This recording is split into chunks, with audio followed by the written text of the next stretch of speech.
సరికొత్త fashion Kisan fashion mall ఇప్పుడు మన ఈసీఐఎల్. కర్నూలులో ఉపాధ్యాయులు మెగా డిఎస్సి ఆత్మగౌరవ ర్యాలీ నిర్వహిస్తున్నారు.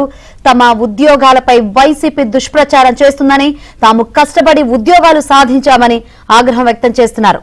ఉమ్మడి కర్నూలు, కడప, అనంతపురం ఉపాధ్యాయులు ర్యాలీలో పాల్గొన్నారు.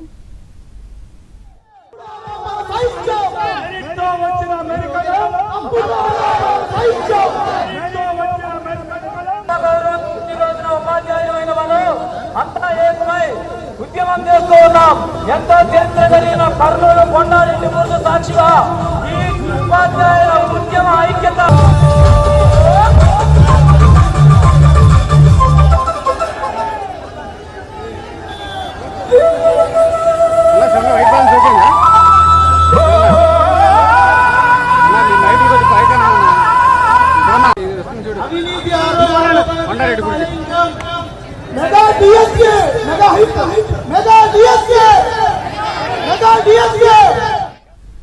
కర్నూలులో ఉపాధ్యాయులు మెగా డిఎస్సి ఆత్మగౌరవ ర్యాలీ నిర్వహిస్తున్నారు. తమ ఉద్యోగాలపై వైసీపీ దుష్ప్రచారం చేస్తుందని, తాము కష్టపడి ఉద్యోగాలు సాధించామని ఆగ్రహం వ్యక్తం చేస్తున్నారు. ఉమ్మడి కర్నూలు, కడప, అనంతపురం ఉపాధ్యాయులు ర్యాలీలో పాల్గొన్నారు. ర్యాలీ సంబంధించి మరిన్ని వివరాలు మా ప్రతినిధి సుంకన్న లైవ్ ద్వారా అందిస్తారు. Sunkanna,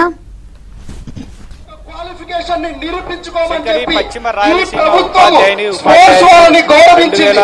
ఏకగిరిలో only PD physical director, దాంట్లో ఉన్నటువంటి స్పోర్ట్స్ ఎస్సీ, ఎస్టీ, బీసీ, వికలాంగులు వేరే కేటగిరీ వాళ్ళందరికీ అన్ని క్వాలిఫికేషన్స్ ఉండాలి. ఒక 100 పోస్టులకి మాత్రమే మీ క్వాలిఫికేషన్స్ మీరు నిరూపించుకోమని చెప్పారు. అంతే తప్ప మిగతా వాళ్ళందరికీ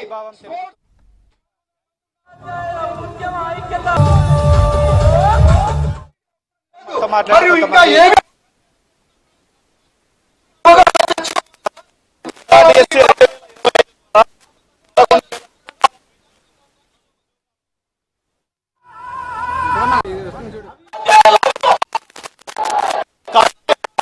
మా 11,000 మంది యొక్క శ్రమను తక్కువ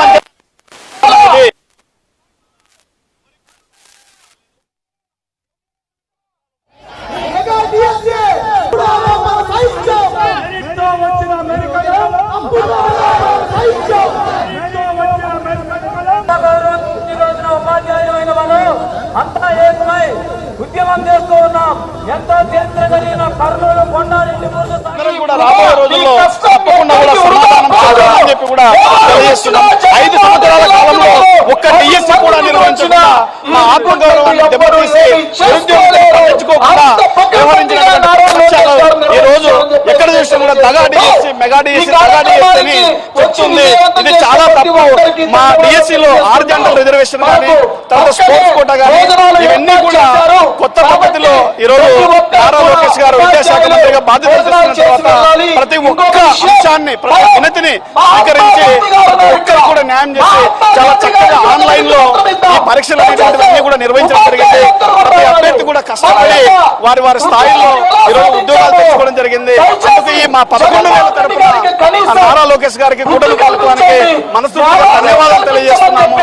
ఇలాంటి సంఘటనలు అంటే ఒక న్యాయబద్ధంగా జరిగినటువంటి ఒక వ్యవస్థ మీద పదే ప్రచారం చేసి ప్రతి ఒక్క అభ్యర్థిలో మానసిక అలజడులు రేపినటువంటి ఈ ప్రతిపక్షానికి రాబోయే రోజుల్లో ఉపాధ్యాయ శక్తి ఉంది అనేది మేమందరం కూడా తెలియజేస్తామని చెప్పి ఈ సందర్భంగా తెలియజేస్తున్నాం. సార్, ఈ విషయాన్ని మేము మీడియా ద్వారా మరీ రాబోయే రోజుల్లో కూడా అందరికి కూడా మీడియా ద్వారా కూడా దీన్ని ప్రచారం చేసి ఇది మెగా డిఎస్సి కాదు, మెగా డిఎస్సి, దగా డిఎస్సి కాదు, ఇది సక్రమంగా న్యాయబద్ధంగా జరిగింది, అందరి యొక్క మానసిక స్థైర్యాన్ని దెబ్బతీసే విధంగా వ్యవహరిస్తున్నటువంటి ప్రతిపక్షానికి గుణపాఠం చెప్తామని చెప్పి మేము తెలియజేస్తూ ఉన్నాం. ఈ సందర్భంగా మరొకసారి నారా లోకేష్ గారికి, మా విద్యాశాఖ మంత్రి నారా లోకేష్ గారికి, ఈ రాష్ట్ర ముఖ్యమంత్రి గారికి, తర్వాత ఉప ముఖ్యమంత్రి పవన్ కళ్యాణ్ గారికి మా అందరి తరఫున హృదయపూర్వక ధన్యవాదాలు తెలియజేస్తున్నాం. Sir, okay, thank you sir. మీరు చెప్పండి భవిష్యత్తులో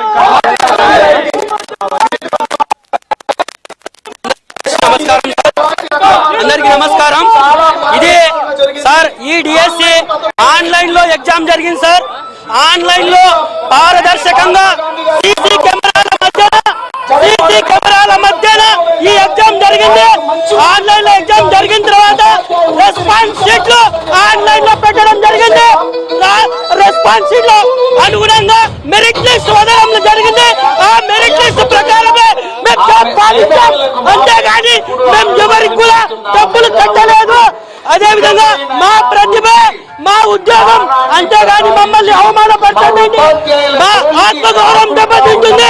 5 ఏళ్లు మేము నోటిఫికేషన్ లేకుండా మా ఆత్మగౌరవం దెబ్బతింటుంది.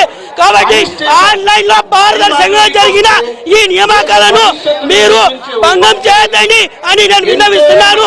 ఈ రోజు కూడా రెస్పాన్స్ షీట్లు ఆన్లైన్ లో ఉన్నాయి, మెరిట్ లిస్ట్ ఆన్లైన్ లో ఉన్నాయి, అట్లాగే సెలక్షన్ లిస్టులు ఆన్లైన్ లో ఉన్నాయి. అన్ని చెక్ చేసుకోండి అని నేను విజ్ఞప్తి చేస్తా ఉన్నాను. అట్లాగే ఈ రోజు మాకు జాబ్ ఇచ్చిన నారా చంద్రబాబు నాయుడు గారికి, అట్లాగే లోకేష్ గారికి ధన్యవాదాలు తెలియజేస్తున్నాను.